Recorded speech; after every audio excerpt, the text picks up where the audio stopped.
পল্লবীতে ৫ কোটি টাকা চাঁদা না পেয়ে হামলা গুলি। জানাবো অন্তর্ঘাতে রক্তাক্ত বিএনপি, ভেতরে বাইরে তীব্র প্রতিক্রিয়া। এবং সর্বশেষ জানাবো শরীয়তপুর যাত্রাবাড়ির রোড চাঁদা না পেয়ে যুবদল নেতার বিরুদ্ধে বাস বন্ধের অভিযোগ। এতক্ষণ শুনলেন সংবাদ শিরোনাম, এবারে বিস্তারিত। পল্লবীতে ৫ কোটি টাকা চাঁদা না পেয়ে হামলা গুলি।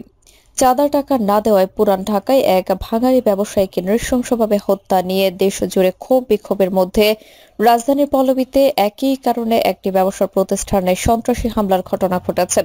৫ কোটি টাকা চাঁদা দাবি করে না পেয়ে একদল লোক অস্ত্রশস্ত্র নিয়ে হামলা চালায় বলে ওই প্রতিষ্ঠানের কর্মকর্তারা জানিয়েছেন। হামলাকারীরা এই সময় 4টি গুলি করেছে বলে পুলিশ জানিয়েছে। দুর্বৃত্তদের গুলিতে শরীফুল ইসলাম নামে প্রতিষ্ঠানটির একজন কর্মকর্তা আহত হয়েছেন। তাকে কুর্মিটোলা জেনারেল হাসপাতালে ভর্তি করা হয়েছে। পুলিশ বলছে এই ঘটনায় মামলা প্রক্রিয়াধীন। যারা হামলা ও গুলি করেছে তাদের এখনো কাউকে শনাক্ত করা যায়নি। শনাক্তের কাজ চলছে। একে বিল্ডার্সের চেয়ারম্যান মোহাম্মদ কাইয়ুম আলী খানের ছেলে আমিমুল এহসান আজ শনিবার বলেন, 3 সপ্তাহ আগে জামিল নামের এক ব্যক্তি তার বাবার কাছে 5 কোটি টাকা দাবি করেন।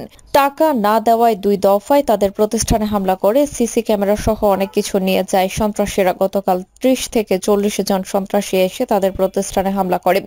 এই সময় তারা গুলি বর্ষণ করে। গুলিতে একজন আহত হয়েছেন। এ বিষয়ে জানতে চাইলে পল্লবী জোনের অতিরিক্ত উপ পুলিশ কমিশনার সালেহ মোহাম্মদ জাকারিয়া বলেন, এই ঘটনায় মামলা প্রক্রিয়াধীন। গুলিতে আহত শরীফুল ইসলাম হাসপাতালে আছেন। তিনি থানায় এসে মামলা করবেন। জড়িতদের শনাক্ত করতে সময় লাগছে। আশা করছি দ্রুতই শনাক্তের পর গ্রেফতার করা হবে। সংশ্লিষ্ট সূত্র জানায়, চাঁদা দাবি ও হামলার ঘটনায় গত বৃহস্পতিবার পল্লবী থানায় একটি সাধারণ ডায়েরি করেন একে বিল্ডার্সের চেয়ারম্যান কাইয়ুম আলী খান। জিডিতে তিনি অভিযোগ করেন, গত 27 জুন তার ব্যবসা প্রতিষ্ঠানে প্রথমবার হামলা করা হয়। এরপর 4 জুলাই আবার হামলা করে অজ্ঞাত ব্যক্তিরা। তারা ভয়ভীতি ও প্রাণনাশের হুমকি দিয়েছে। এসব ঘটনার পর গতকাল প্রতিষ্ঠানটিতে আবার হামলা হলো। গত বুধবার সন্ধ্যায় পুরান ঢাকার মিটফোর্ড হাসপাতালের সামনে ব্যস্ত সড়কে প্রকাশ্যে নৃশংসভাবে ভাঙাড়ি ব্যবসায়ী লালচাঁদ ওরফে সোহাগকে হত্যা করে একদল ব্যক্তি। পরিবার বলছে, মাসে 2 লাখ টাকা চাঁদা দিতে অস্বীকার করায় সোহাগকে এভাবে হত্যা করা হয়। অন্তর্ঘাতে রক্তাক্ত বিএনপি, ভিতরে বাইরে তীব্র প্রতিক্রিয়া। টানা 19 বছর ধরে ক্ষমতার বাইরে দেশের অন্যতম বড় রাজনৈতিক দল বিএনপি আগামী বছর জাতীয় সংসদ নির্বাচনের সংখ্যাগরিষ্ঠতা পেলে সরকার গঠন করতে পারে তারা। কিন্তু গত 5 আগস্ট আওয়ামী লীগ সরকার পতনের পর একের পর এক অন্তর্ঘাতে রক্তাক্ত বিএনপি অঙ্গ সহযোগী সংগঠনের নেতাকর্মীদের চাঁদাবাজি, খুন, ধর্ষণ সহ নানান ধরনের অপরাধের ঘটনায় ক্ষুব্ধ দলটির সাধারণ নেতাকর্মী, শিক্ষার্থী ও আমজনতা। গত জানুয়ারি থেকে জুন 6 মাসে 529টির রাজনৈতিক সহিংসতার ঘটনায় অন্তত 79 জন নিহত হয়েছেন। আহত হয়েছেন 4124 জন। এর মধ্যে 445টি বিএনপির অন্তঃকন্দল ও বিএনপির সঙ্গে অন্যান্য রাজনৈতিক দলের বলে মানবাধিকার সংগঠন হিউম্যান রাইটস সাপোর্ট সোসাইটির মাসিক মানবাধিকার পর্যবেক্ষণ প্রতিবেদনে বলা হয়েছে। গত সোমবার বাংলাদেশের মানবাধিকার পরিস্থিতি জানুয়ারি-জুন 2025 শীর্ষক প্রতিবেদন প্রকাশ করে HRSS। সর্বশেষ গত বুধবার পুরান ঢাকার মিটফোর্ড হাসপাতালের সামনে প্রকাশ্যে ব্যবসায়ী লালচাঁদ সোহাগকে হত্যা করেন যুবদল, স্বেচ্ছাসেবক দল ও ছাত্র দলের নেতাকর্মীরা। হত্যার প্রতিবাদে শিক্ষার্থীরা শুক্রবার রাতে দেশের বিভিন্ন বিশ্ববিদ্যালয় ও কলেজ ক্যাম্পাসে বিক্ষোভ করেন। এই সময় তারা বিএনপির ভারপ্রাপ্ত চেয়ারম্যান তারেক রহমান এবং অঙ্গ সহযোগী সংগঠনের বিরুদ্ধে স্লোগান দেন। সোহাগ হত্যাকাণ্ডের নেতৃত্ব দেন রাজধানীর চকবাজার থানা যুব দলের সদস্য সচিব প্রার্থী মামুনুল হাসান মহিন ও একই থানা ছাত্র দলের সদস্য সচিব অপু দাস। প্রত্যক্ষদর্শীরা জানান, অর্ধশতাধিক লোক এই হামলায় অংশ নেয়। এর মধ্যে রিয়াদ, সজীব, নান্নু, লম্বা মনির ও ছোট মনির এই 5 জন মিলে সোহাগের মাথা থেতলে মৃত্যু নিশ্চিত করে। তারা সবাই মহিনের ঘনিষ্ঠ অনুসারী। আইন শৃঙ্খলা রক্ষাকারী বাহিনী সূত্রে জানা গেছে, হত্যাকাণ্ডে জড়িত মূল হোতা মহিন চকবাজার থানার 30 নম্বর ওয়ার্ড ছাত্র দলের সিনিয়র যুগ্ম আহ্বায়ক তারেক রহমান রবিন ও মোহাম্মদ টিটন গাজীকে গ্রেফতার করে পুলিশ। এছাড়া এই ঘটনায় জড়িত থাকার অভিযোগে কেরানীগঞ্জের ইবনে সিনা হাসপাতাল এলাকা থেকে 2 আসামি যুবদল নেতা মহিনের কর্মী লম্বা মনির ও মিটফোর্ড হাসপাতালের আউটসোর্সিং কর্মচারী ছোট মনিরকে গ্রেফতার করে র্যাব।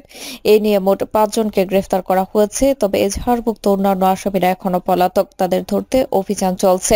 বিএনপিতে তীব্র প্রতিক্রিয়া। সোহাগ হত্যার ভিডিও দেখে দেশ বিদেশের মানুষ সামাজিক যোগাযোগ মাধ্যমে তীব্র প্রতিক্রিয়া জানায়, এমনকি বিএনপির মধ্যে তীব্র প্রতিক্রিয়া সৃষ্টি হয় হত্যার প্রতিবাদে। এরই মধ্যে বিএনপি যুবদল, স্বেচ্ছাসেবক দল ও ছাত্র দলের বেশ কয়েকজন নেতাকর্মী পদত্যাগের ঘোষণা দিয়েছেন।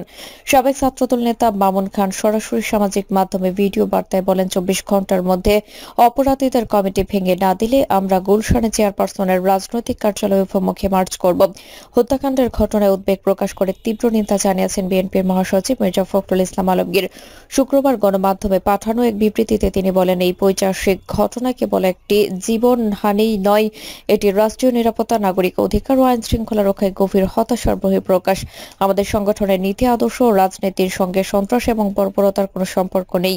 অপরাধী যেই হোক, তার স্থান কখনোই আইন ও ন্যায় বিচারের ঊর্ধ্বে হতে পারে না। অন্তর্বর্তী সরকারের উদ্দেশ্যে মির্জা ফখরুল বলেন, উল্লেখিত ঘটনাটি অবিলম্বে নিরপেক্ষ বিশ্বাসযোগ্য তদন্ত নিশ্চিত করুন। প্রকৃত অপরাধীদের আইনের আওতায় এনে দৃষ্টান্তমূলক শাস্তির দৃষ্টান্ত স্থাপন করুন। বিএনপি স্থায়ী কমিটির সদস্য সালাউদ্দিন আহমেদ বলেন, মিটফোর্ডের ঘটনায় সিরিয়াস ব্যবস্থা নেওয়ার পরেও বিচ্ছিন্ন ঘটনার দায় বিএনপির উপর চাপানো অপরাজনীতি, এটা নোংরা রাজনীতির চর্চা।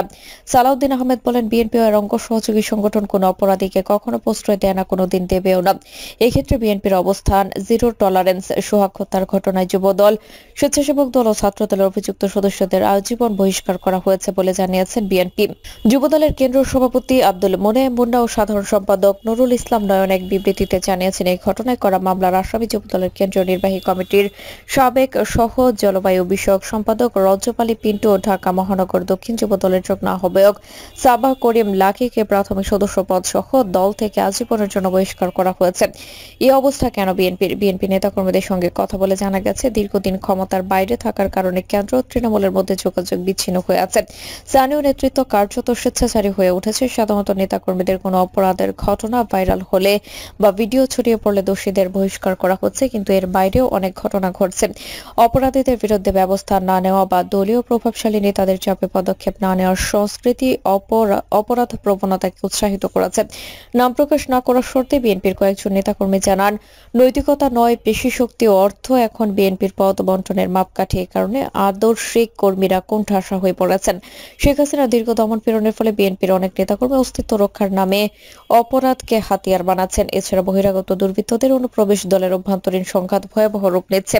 সমাধান কি? সংশ্লিষ্টদের মতে বিএনপির অস্তিত্ব আজ আর কেবল রাজনৈতিক প্রতিপক্ষের বিরুদ্ধে নয়, তাদের লড়াই এখন নিজের ভেতরের অপশক্তির বিরুদ্ধে। এই দায়ভার থেকে কেন্দ্রীয় নেতৃত্বের আর সরে থাকার সুযোগ নেই। বিএনপি কি সত্যিকার অর্থে একজন রাষ্ট্রনায়কত্বের দল হিসেবে টিকে থাকতে চায়, নাকি নিজের ভেতরেই নিঃশেষ হবে? এই মুহূর্তে সিদ্ধান্তই তা নির্ধারণ করবে। বিএনপি নেতাকর্মীরা জানান, অপরাধীর দলীয় পরিচয় বিবেচনা না করে কঠোর শাস্তি নিশ্চিত করতে হবে। দলের মূল্যায়ন কমিটি চালু করে দলীয় শৃঙ্খলা নিশ্চিত করতে হবে। বিতর্কিত অনুপ্রবেশকারী ও দুর্নীতিপরায়ণ ব্যক্তিদের কোনোভাবেই বিএনপির মনোনয়ন ও পদ দেওয়া যাবে না। খুন সন্ত্রাসে জড়িতদের শুধু দল থেকে বহিষ্কার নয়, রাষ্ট্রীয় আইন অনুযায়ী বিচারের আওতায় আনার উদ্যোগ নিতে হবে।